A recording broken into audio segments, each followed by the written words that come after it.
So today we're going to talk about probably the most awkward conversation we're ever going to have about shame. Shame is like the emotion of awkwardness, uncomfortable. It shouldn't be this way. We shouldn't be talking about this. It's not right. That's kind of what shame is about. So each of our emotions have different purposes, right? And so emotions kind of have two purposes. So one is they tell you what your needs are, and then two is they make you, they drive you to get your needs met, right? So for example, like anger is like the emotion for like self-protection, self-preservation, protecting yourself. So like you probably had the experience of being really hungry and really angry because you're hungry, right? So like imagine like you're super hungry, you're starving, and you're walking to the fridge and someone gets in your way and they're like blocking your path, and every time you try to go around them, they block, like you're just going to be angry because like you're hungry, you need to get, you need to eat, and something's blocking your path. All right. So anger or emotions let you know what your needs are, and they also drive you to get your needs met. Right.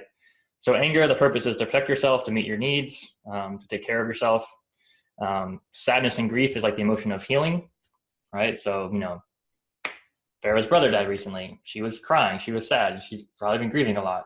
That's totally normal and healthy, right? And that's like the emotion of healing when you have a loss, when you have a wound, when you need to heal, right? And then joy is the emotion we get when our needs have been met, right? Like you have a great meal, you have a great time with your family, you have a great time with friends, all your needs are met, everything's going great, you feel joy, you feel happy, all right? And then shame is the emotion that shows us our limits. It kind of like monitors our other emotions. Like, if you get too angry and you yell too loud at someone, you'll feel shame because you feel like you've gone past your limits, right? Like you've gone too far. So you ever had the experience of like playing with a kid and maybe you play a little bit too rough, or maybe you yell a little bit too loud at a child and then you hurt them, right? And you feel shame, like, oh, I'm so sorry, I shouldn't have done that, right? And that's healthy shame or guilt, right? It's like when you do something wrong and you want to make amends, you want to make it better, right? That's healthy. So healthy shame, healthy guilt is about like what you should do or what you shouldn't do, right? It's about like making good choices, right? It's like living a good life. It's like your conscience. It tells you what you should do, what you shouldn't do. But toxic shame is what happens when you start to like have too much shame in your life. You like internalize it and it starts to drive you. And so toxic shame is when you, instead of thinking this is what I should do or what I shouldn't do, you think this is what I should feel or what I shouldn't feel.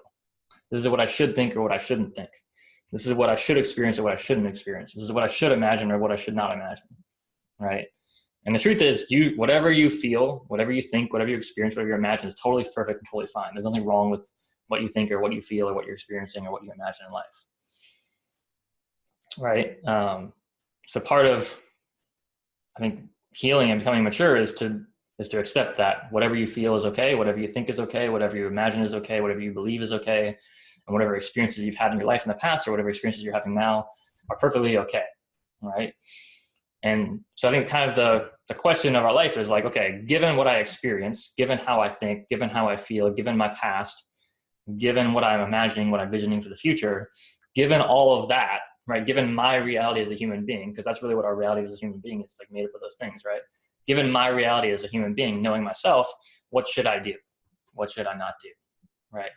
I think that's kind of a healthy relationship to shame and to life in general, right? And so when we were growing up, we were probably taught lessons about life that some that were very good and very helpful, right? I remember I was taught to say please and thank you and to not hit my brothers. And those are all very good lessons to learn, right? But sometimes we're taught other things like, you shouldn't talk about that, right? There's certain things you can't talk about, or you shouldn't feel that, there's certain things you shouldn't feel, right? Maybe you shouldn't be angry at your sibling, right? Or maybe you shouldn't be sad. And then there's things like you shouldn't think that. Don't even think that, right? But like, what's wrong with just thinking something? Like, I've talked about before how like, when I'm watching a movie and I'm like identifying like the murderer and I'm thinking about like killing someone, like, oh, you got to kill that guy. You got to kill that guy. You have to kill that dude because that's the only way you get out of the situation. There's nothing wrong with thinking that. There's something very wrong about doing something like that. But there's nothing wrong with just having thoughts, right? And then sometimes we learn the rules of don't do that. You should never speak up to your parents or never speak up to an elder. Like there's certain things you shouldn't do. And again, some things you really shouldn't do, but then sometimes we learn things, people tell us to do things that we shouldn't do that maybe it's actually okay to do, right? And as part of growing up is kind of unlearning these old patterns that no longer serving you, right? So the other thing about growing up and being a child is that you're totally dependent on your parents, right? So like from the moment you're born, you're not going to survive unless your parents take care of you. This is how human beings are wired, right? And because of that, we've developed this really strong attachment and bond to our parents, right? And attachment is like a deep, deep emotional, biological, psychological, spiritual connection that we have to someone because our life literally depends on them, right? And you've had that with your parents, and then if you have children, you have that relationship with them, and they have that with you, and also if you have a spouse, you probably have that relationship with them. You have this deep attachment, right? And that's a really, really healthy, good thing. But when you have a parent who, is abusive, right?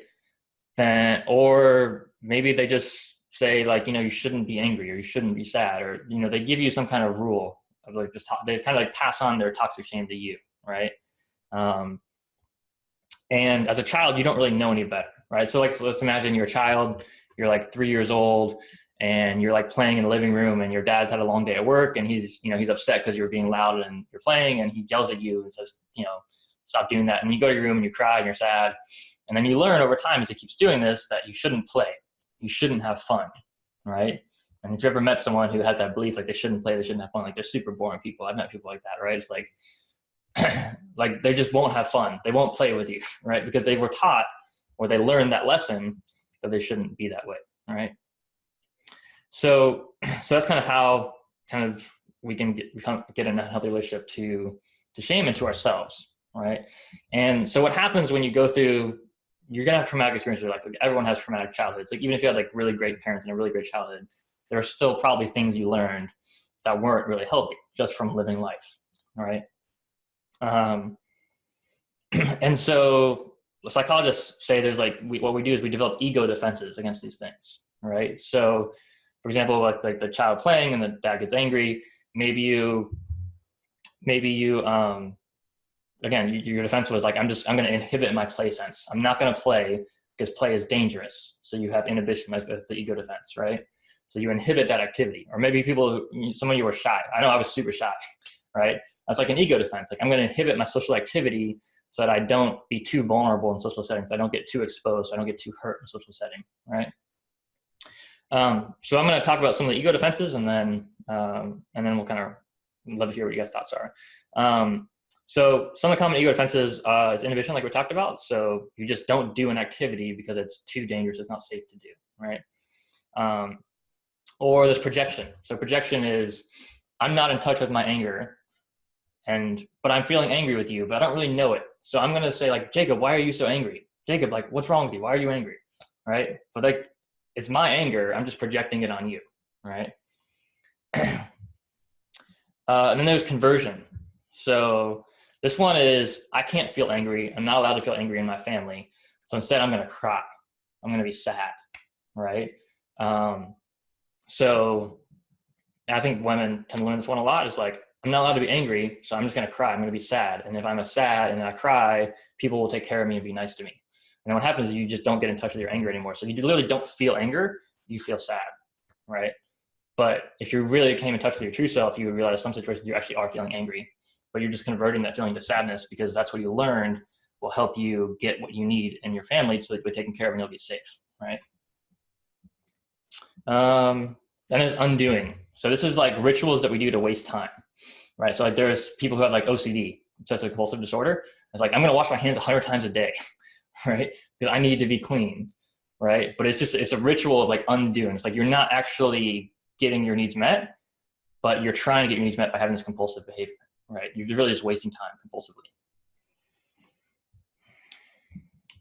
Then there's reactive formation. So I'm not allowed to be angry, so I'm going to be super nice to you. I'm going to kill you with kindness. Right? You ever heard that saying? Or you ever met someone who's just like, they're so nice to you and it's like disgusting. You're like, why is that person like being like that? Right? It's just like, they can't be angry. They weren't allowed to be angry. So they convert that emotion to the exact opposite, right? They're going to be as nice to you as they can humanly possibly be. Like they're going to be like superhuman nice to you, right? Even if you're yelling at them, you're angry, they're going to be really nice to you, right?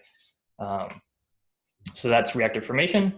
Then there's somatic conversions. This is like, let's say you were rewarded when you were a kid for being sick. So no one paid attention to you. No one cared about you when you were a kid. You had a bunch of siblings. But if you got sick, all of a sudden, like everyone pays attention to you. They all take care of you. And eventually we can learn that, maybe instead of feeling sad or angry or hurt, I just get sick, right? And it's crazy how the mind and body are so connected, but that can happen. Sometimes people are hypochondriacs, which means they feel sick all the time, but there's not anything really wrong with them, right? It's oftentimes because so kind of how these things work is you think about like, your brain creates new connections, right? So like the killing with kindness thing. So instead of feeling angry, when you're feeling angry, your brain has new connections now to say, okay, don't feel angry, just be nice, right? So instead of, feeling sad, then don't be sad, just get sick, right? Because that's what's going to get your needs met. Then there's feeling rackets. So this is like families have rules, right? So in some families, you can't be angry. It's not nice to be angry. It's not nice to yell. It's not nice to have arguments.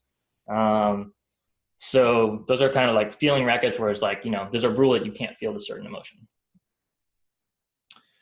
Then there's like dissociation, displacement, and depersonalization. So this is when it's like, it's not okay to experience what you're experiencing. And this happens a lot of times with victims of like abuse, like serious abuse, right? It's like, this is such a bad situation. Like I've been so brutally beaten by someone or something that like, it's not okay to even have these feelings. It's not okay to experience those things. So I'm not even going to like be in my body anymore. I'm going to imagine that I'm the attacker. I'm going to imagine I'm someone else. I'm imagine I'm not here, right? It's like you literally like disconnect from yourself, right?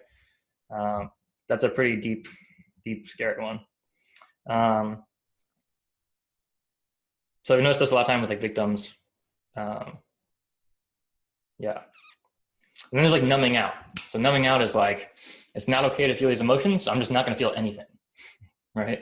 I'm just not going to feel. I'm going to totally ignore, totally be in denial about it. And then there's like the denial/fantasy bond. So denial is like, obviously like you deny something, you just ignore it. And it's like, it's like, sometimes if you deny so much, it's like, you don't even perceive it anymore. Right.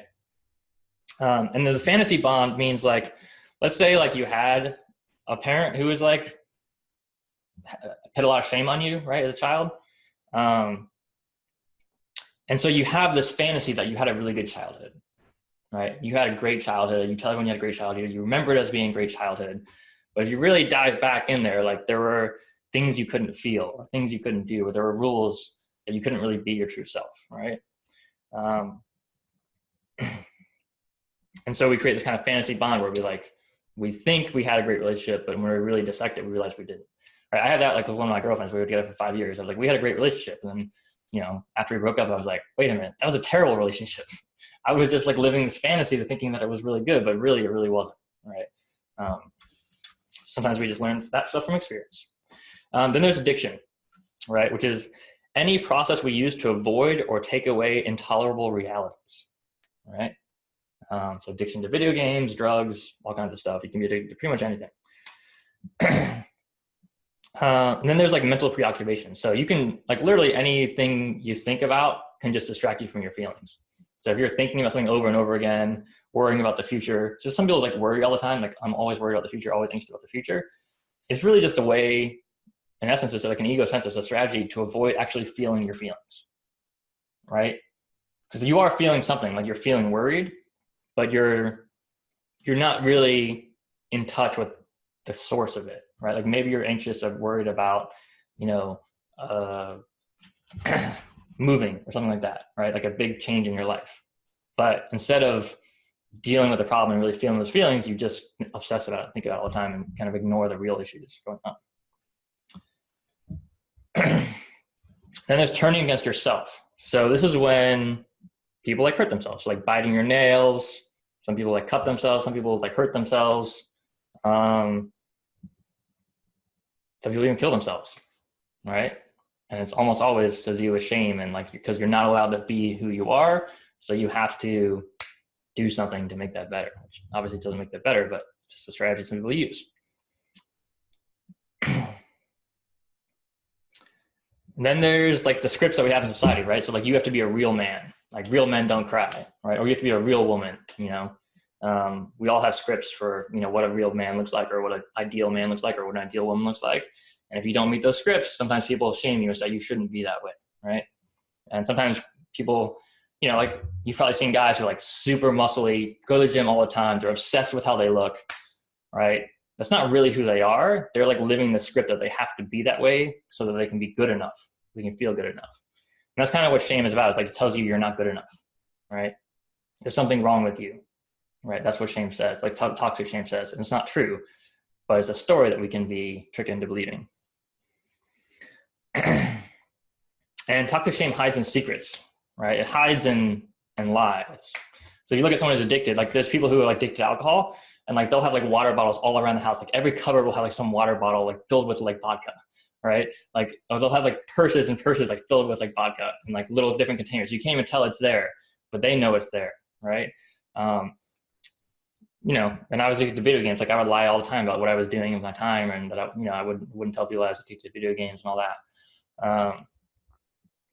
So if you notice yourself having any secrets, things you're hiding from people, things you're hiding from yourself, by revealing those to other people and like coming clean about it, like that's what the 12-step program is about, right? It's like you come clean, you tell the truth about your situation, you make amends with people in the past that you've hurt, and that's like starts the healing process so you can move on and be your real self.